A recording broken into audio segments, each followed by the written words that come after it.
안녕하세요. 저는 오늘 하루도 죽지 못해 살고 있는 한 가정의 주부입니다. 이제 제 나이도 60이 넘어가는군요. 그동안 별을 다 겪었지만 30년 전 제가 겪었던 일은 지금도 잊혀지지가 않습니다. 그때 저희 가족은 여름 휴가로 가평에 놀러 가게 되었습니다. 햇볕이 좋은 맑은 날씨에 길거리에 팔고 있는 옥수수를 사서 먹으며 즐거운 휴가의 분위기를 느끼면서 펜션에 도착했습니다. 간단하게 짐을 풀고 불놀이를 즐기며 놀다 보니 하루가 빠르게 흘러가 어둑해지는 저녁이 되었습니다. 남편은 저와 딸이 맛있게 먹을 수 있도록 숯불에 고기를 굽기 시작했고, 저는 된장찌개와 딸이 먹을 수 있는 햄도 구우면서 배고프다는 딸 입에 밥과 햄을 쏙 넣어주었어요. 그렇게 배부르게 저녁 식사를 마치고 저희 가족은 잠시 소화도 시킬 겸 동네 한 바퀴를 돌고 있었는데, 가로등 불빛에 빗방울이 한두 방울씩 떨어지기 시작하더군요. 하늘을 보니 몇 분 전까지만 해도 하늘을 빼곡히 채운 별빛들은 사라지고 컴컴한 하늘만 보였습니다. 더 많은 비가 쏟아질 것 같아 최대한 빠르게 집에 들어갔고, 잠시 후 엄청난 폭우가 쏟아지기 시작했습니다. 앞이 안 보일 정도로 붉은 빗방울이 내리기 시작하면서 휴가 온 저희는 아쉬움에 창문만 보고 있었어요. 그렇게 아침에 일어나 보니 보슬비가 내리긴 했지만 거의 비가 그친 상태였고, 딸은 잠시 밖에 나가고 싶다며 아침 일찍부터 일어나 펜션 주인이 키우는 강아지인지 꼬리치고 있는 계집을 보며 저를 보채기 시작했습니다. 결국 멀리 가지 말라고 말을 함과 동시에 급하게 밖으로 뛰어나갔어요. 남편은 짐을 싸고 있었고, 저는 아침을 준비하며 강아지와 함께 놀고 있는 딸을 불렀는데, 몇 번을 불러도 아무런 대답이 없길래 이상해서 밖으로 나가보니 어딜 갔는지 방금 전까지만 해도 있던 딸이 없어졌어요. 너무 놀라 남편을 불렀고 주변을 뛰어다니며 정신없이 찾아다녔지만 결국 찾지 못했습니다. 아침에 딸과 나는 몇 마디의 대화가 마지막일 거라고 전혀 생각하지 못한 저는 오열하다 정신을 잃었고, 결국 그때 당시 6살이었던 딸은 저희 곁으로 다시는 돌아오지 못했어요. 너무 큰 충격으로 제정신이 아닌 세월을 살아온 저와 남편은 언젠가는 찾겠지, 언젠가는 만날 날이 있겠지 생각하며 희망을 가지고 하루하루 버티면서 살아왔어요. 그렇게 살아오다 보니 어느덧 30년이라는 시간이 지나버렸어요. 그만큼 저와 남편도 세월 앞에 장사 없다고 60대가 되어버렸어요. 그러면서 시간이 흐른 만큼 딸에 대한 기억도 희미해지고 그리움의 감정도 무뎌지고 있었어요. 지금 만나게 된다면 40을 바라보고 있을 나이일 텐데 존재를 알 수 없으니 생각하면 할수록 가슴이 미어져 왔어요. 그렇게 언제 올지 모르는 딸을 기다리며 삶을 살아오고 있는데 갑자기 저희 집 문을 누군가 두드리기 시작했어요. 저녁밥을 차리고 있던 남편과 저는 아무도 찾아오지 않을 시간에 문을 두드리니 이상하게 생각했고, 제가 현관으로 나가 누구냐고 물어봐도 대답이 없자 그냥 무시하고 돌아섰는데, 현관 밖에서 엄마라고 말을 하고 있는 목소리가 제 귀에 맴돌았습니다. 저는 순간 몸이 멈추었고 엄마라고 들렸던 목소리에 제 심장이 뛰기 시작했습니다. 너무 놀라 급하게 현관문을 열었고, 제 앞에 서 있던 여자는 저를 보면서 눈물을 흘리며 엄마라고 외치고 있었습니다. 갑작스럽게 제 집에 찾아온 여자를 보고는 당황도 하였고, 긴가민가한 상태로 아무 말 없이 얼굴을 보고 있는데, 뒤이어 남편도 달려나오자 남편을 보고 아빠라고 말을 하며 눈물을 흘리고 있었습니다. 현관 앞에 우두커니 서 있게 할 수 없어 일단 집으로 들어오게 했고, 마침 저녁을 먹으려고 준비하고 있었기 때문에 셋이서 저녁을 먹게 되었습니다. 남편과 저는 너무 놀라 셋이서 밥을 먹고 있으면서도 너무 얼떨떨했고, 일단 밥부터 먹고 천천히 대화해보기로 했습니다. 밥이 코로 들어가는지 입으로 들어가는지 모를 정도로 딸이라고 찾아온 여자의 얼굴을 보느라 정신이 없었고, 그렇게 식사를 마치고 과일을 먹으며 하나하나 물어보기 시작했습니다. 저는 우리 집은 어떻게 알고 찾아온 거니? 지금까지 이사 안 간 이유가 언젠가는 찾아오겠지 생각하며 기다리긴 했는데, 여자는 지금은 예전의 기억이 잘 떠오르진 않지만 엄마랑 어렸을 때 펜션에 놀러가서 강아지랑 놀고 싶다고 말했는데, 그때 옆에 지나가는 강아지 보고 뒤따라 가다가 산속으로 들어가게 되면서 길을 잃어버렸어요. 다시 부모님이 있는 쪽으로 돌아가려 했지만 너무 멀리 와버린 건지 찾으려고 하면 할수록 점점 더 깊은 곳으로 들어갔고 날이 어둑해지고 지치게 되면서 정신을 잃었는데 눈을 떠보니 어느 할머니 집에 있었어요.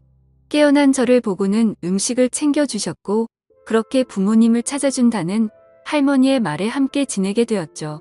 정말 잘해주셨고 부모님이 오실 때까지 매일 눈물을 흘리며 기다렸는데 할머니께서 부모님이 사고로 세상을 떠나셨다는 말을 하면서 저를 키워주셨어요. 그때 당시 너무 어렸던 저는 잘 몰랐기 때문에 혼자 계셨던 할머니 밑에서 자라오기 시작했어요. 할머니는 외로웠던 자기 옆에 있어줘서 고맙다며 항상 말해줬던 게 기억나네요. 정말 잘해주셨는데 할머니께서 몸이 많이 안 좋으셨는지 저는 결국 고아원에 들어가 성인이 될 때까지 살다 보니 어렸을 적 엄마가 주소를 말해줬던 게 어렴풋이 성수동이라는 동네와 저희 집이 인사주택으로 되어 있다는 것만 기억해 시간이 될 때마다 그런 곳 위주로만 돌아다니면서 동네 주민분들 중 연세 드신 분들에게 돌아가신 부모님 관련된 소식을 듣고 싶어 물어보며 돌아다니며 세월을 보냈는데 동네 주민분들과 대화를 하던 중 그때의 일들을 기억하고 계시는 할머니를 만나게 되면서 부모님께서 살아계시다는 말을 듣게 되었고 여기까지 오게 되었어요. 이 말들을 듣고 있는데 저는 눈물을 흘리고 말았습니다. 과거의 상황들이 하나도 틀리지 않았습니다. 그렇게 바라고 바라던 딸의 얼굴을 볼 수 있었다는 거에 너무 감사했습니다. 동네 주민분들이야 워낙 저희 가정사를 잘 알고 계신 분들이 몇 분 있었기 때문에 그분들 중 한 분과 만나게 된 것 같아 너무 감사했습니다. 더 이상 다른 건 물어볼 필요도 없었습니다. 과거의 일들이 모두 생생하게 떠오르기 시작했고 그때의 미안함 때문에 저는 제 딸의 손을 잡고 고개를 떨며 아무 말도 할 수가 없었습니다. 오랜 세월이 흐른 만큼 어색함도 교차했고 조심스럽게 이런저런 이야기를 하면서 그동안 힘겹게 살아온 딸의 인생을 들으며 너무 소중한 시간을 함께하고 있었습니다. 저희는 늦게까지 대화를 이어나갔고 다음날 출근을 해야 한다며 다시 오겠다는 딸의 말에 아쉬운 표정을 남기며 신발을 신고 있는 딸에게 가지 말라고 말하고 싶었지만 그동안 살아온 세월이 있기 때문에 그런 감정을 억누르고 손을 잡고 다음날 꼭 다시 와달라는 말을 하면서 보내줬습니다. 30년의 세월이 흘렀고 6살 때의 기억이 거의 나지 않는다는 딸을 보며 안타까움에 가슴이 미어졌고 그동안 죽은 줄로만 알고 부모 없이 살아온 세월이 얼마나 힘들었을지 도저히 상상이 안 되었습니다. 그동안 못해준 것들 세상 떠나기 전에 모든 걸 다 해주리라 다짐하면서 다음날이 빨리 오기를 기다렸습니다. 너무 기분이 들떴고 딸의 얼굴이 아른거려 남편과 저는 잠 한숨 못 잤네요. 딸은 매일 저녁 저희 집에 찾아왔고 주말의 경우 아침부터 와서 함께 시간을 보내줬고 마음이 너무 앞선 저는 그동안 해주지 못했던 것들 해주려고 모든 걸 다 내어주었습니다. 힘들게 일하며 퇴근 시간에나 볼 수 있는 게 싫어해 줄 수 있는 게 금전적으로 지원해 주는 것밖에 없어 딸에게 카페 하나 차려줬고 매일을 카페에서 시간을 함께 보냈네요. 그리고 살던 집에 어렸을 때에 딸의 방을 다시 리모델링해서 모든 걸 다시 새롭게 시작하며 서로가 점점 안정이 되고 자리가 잡힌 줄 알았는데 하나의 문제가 있었습니다. 예전부터 만나왔다던 남자가 있는데 정리했다고 말은 했지만 밤늦게 전화 오고 밖에서 통화하고 싸우는 소리가 들리다 보니 신경에 거슬리기 시작했습니다. 그런데 저녁에 보리를 보고 카페에 들어갔는데 딸이 말했던 그 남자와 단둘이 대화를 하고 있는 것 같았습니다. 저는 밖에서 그 남자가 나오기만을 한참 동안 기다렸고 밖으로 나오자마자 그 남자에게 다가가 경은 이 엄마라는 말을 하면서 따로 대화하기를 원한다며 다른 카페로 자리를 옮겼습니다. 그리고 딸에게 빚이 있다는 걸 되면서 갚지 않고 계속 도망치길래 정신적으로 너무 힘들다며 나중에 자기도 무슨 짓을 저지를지 모르는 이 엄마라면 대신 빚을 갚아달라고 저에게 화를 내기 시작했습니다. 이런 문제를 30년 만에 만나게 된 부모에게 말하지 못한 건 당연하다고 생각해 이 남자에게 빌린 돈 1억을 대신 갚아줬습니다. 경은이와 결혼할 줄 알고 장사한다는 거 모자란 보증금 빌려줬는데 나중에 원금까지 다 까먹었다며 돈은 받았으니 다시는 찾아오지 않겠다고 말하면서 상황을 마무리 지었습니다. 이런 문제로 인해 얼마나 불편하고 힘들었을지 생각하니 너무 마음이 아팠습니다. 집에서 저는 자연스럽게 이런저런 이야기하면서 상처되지 않을 선에서 조심스럽게 그 남자에 대해 말을 하면서 이력을 갚아줬으니 다시는 찾아오지 않을 거라며 미안해하는 딸을 다독여줬습니다.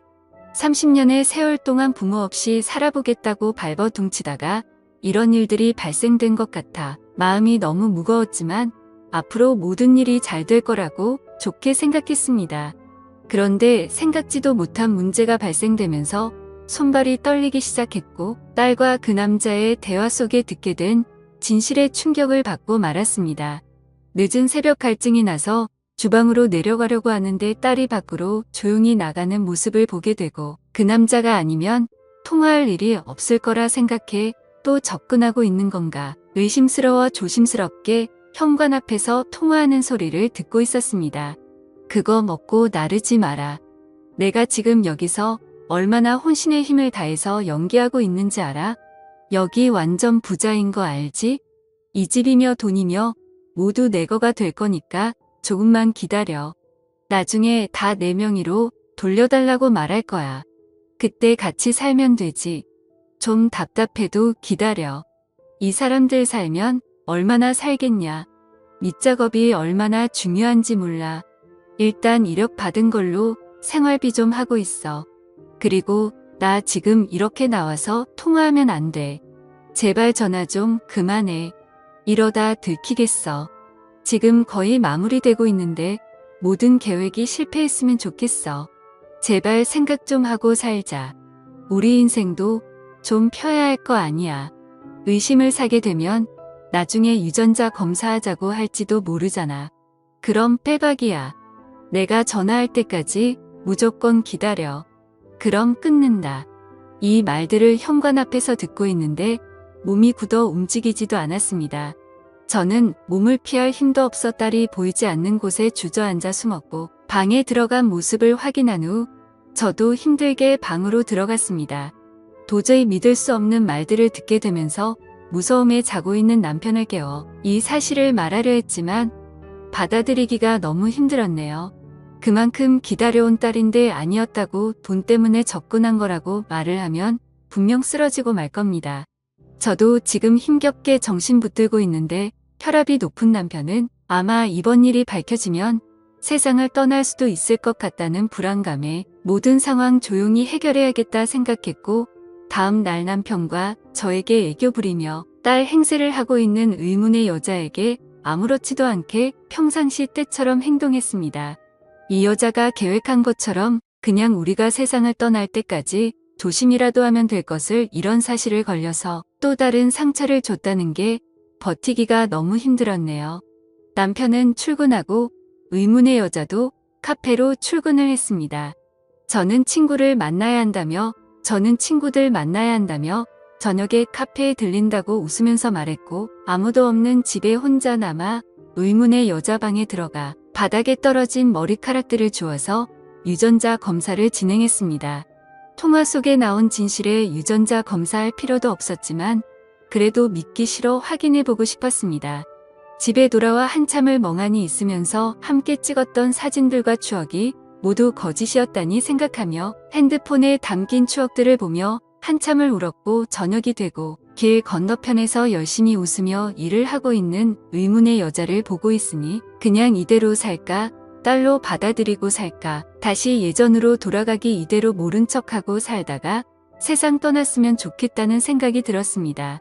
그토록 기다렸던 일들이고 보고 싶었던 딸이었는데 이 모든 사실이 거짓이라도 나 혼자만 사실이라고 믿고 있다면 아무렇지도 않게 살아갈 수 있을 텐데 이런 생각들로 머릿속이 복잡해졌고 결국 카페에 들어갈 수 없었습니다. 그렇게 평상시 대처하면서 행동을 하면서 지내오다 보니 유전자 검사 서류가 도착했고 떨리는 손을 힘들게 진정시키며 뜯어보니 그 안에 있던 서류에서조차 거짓으로 말을 해주고 있었습니다. 저는 결정을 해야 했고 결국 원래 우리의 삶으로 돌려놔야겠다 생각해 퇴근하는 남편 딸로 만나 차 안에서 조용히 대화를 이어나갔습니다. 그런데 남편에게 듣게 된 더 충격적인 말은 저보다 더 먼저 이 사실들을 알고 있었던 겁니다. 저희 집에 와서 살 때부터 유전자 검사를 진행했었고 사람을 붙여 모든 행동들을 다 관찰하고 있었다며 생각지도 못한 남편의 말들에 너무 놀라고 말았습니다. 제가 그토록 보고 싶어 했던 딸이었기 때문에 차마 말을 할 수 없었다며 정신적으로 힘들어할 저를 생각해 진실이 드러날 때까지 기회를 엿보고 있었다고 대화를 이어나갔습니다. 결국 남편과 저와 둘 다 의문의 여자가 돈 때문에 저희한테 접근한 걸 알게 되었고 남편은 벌써 경찰에게도 이 사실들을 말해놓은 상태로 기회만 엿보고 있었던 겁니다. 그렇게 형사분들과 함께 집에 들어갔고 반갑게 웃으면서 저를 맞아준 딸이라고 생각한 의문의 여자의 팔에 수갑이 채워지면서 모든 상황은 종결되었습니다. 그리고 드디어 저와 만났던 그 남자 또한 잡히게 되었고 너무나 저희 과거를 잘 알고 있었던 의문의 여자의 입에서 나온 말들은 제가 동네에서 지인들과 만나면 과거 딸과 헤어졌던 일들을 자주 말을 하면서 지내왔기 때문에 그런 말들을 녹음하고 계획해서 범행을 저질렀다고 털어놨습니다. 제 입에서 나온 말들로 계획했다는 거에 너무 놀랐고 그 여자와 남자는 사기죄로 구속 조치가 이루어졌네요. 과거의 아픈 기억들을 비유미로 범행을 저지르려고 계획했다는 거에 정신적으로 힘든 시간들을 보내게 되었습니다. 집에 들어와서 자식이라고 생각했던 그 여자와 함께한 화상의 흔적들을 지우면서 아직까지 돌아오지 않은 진짜 딸을 생각하며 눈물을 흘리고 말았습니다. 언젠가 분명 살아있고 엄마 아빠를 찾고 있을 우리 딸 경은아, 만약 이 사연을 접하게 된다면 꼭 연락 바란다. 보고 싶다.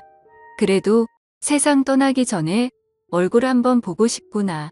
어디에서 살고 있던 항상 행복하게 지내고 있길 바란다. 지금까지 제 사연을 읽어주셔서 감사드립니다.